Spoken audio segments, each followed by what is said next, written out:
படத்தில் நான் வந்து காப்பாக நடிச்சிருக்கேன். ஸோ இன்ஸ்பெக்டராக பண்ணியிருக்கேன். ஸோ ரொம்ப புதுசாக இருந்தது ஆக்சுவலாக எனக்கு இந்த ரோலு. ஏன்னா இப்போ வரைக்கும் நான் பண்ண படம் ஃபுல்லாகவே ரொம்ப ஹோம்லியாக பவி டீச்சராக இருந்து சிலக்கம்மா அப்படி இப்படின்னு வந்து இப்போ கூட சீனு சாரோட இயக்கத்தில் நடித்த படம் கூட ரொம்ப ஹோம்லியாக இருக்கும்.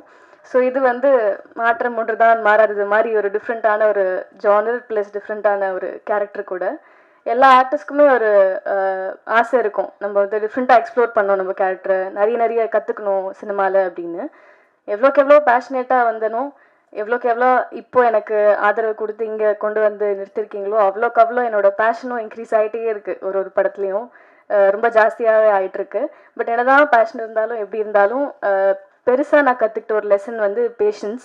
ஸோ அதை எனக்கு வந்து இந்த சினிமா கற்றுக் கொடுத்துருக்கு. அதான் நான் சொல்கிற மாதிரி இந்த படம் எனக்கு வந்து ரொம்ப இம்பார்ட்டன்ட், ரொம்ப ஸ்பெஷல். ஏன்னா ஃபர்ஸ்ட் படம் ஆப்வியஸ்லி ஜூனில் வரப்போகுது, நெக்ஸ்ட் மந்த் 27th. கண்டிப்பாக எல்லாருமே போய் பார்த்து அதே சப்போர்ட் அண்ட் அதே ஆதரவு எனக்கு கிடைக்கும்னு நம்புகிறேன். கண்டிப்பாக போய் பாருங்கள். என் சார்பாகவும் என்னோடய டீம் எல்லார் சார்பாகவும் நான் கேட்டுக்கிறேன். எனக்கு தெரியல, ஏன்னா பயந்துகிட்டே இருந்தேன். போலீஸாக இருக்கணும், ரொம்ப ஸ்ட்ரிக்டாக, ரொம்ப அப்பாவியாக, ரொம்ப சைலண்ட்டாக நடிச்சு தான் பழக்கம்.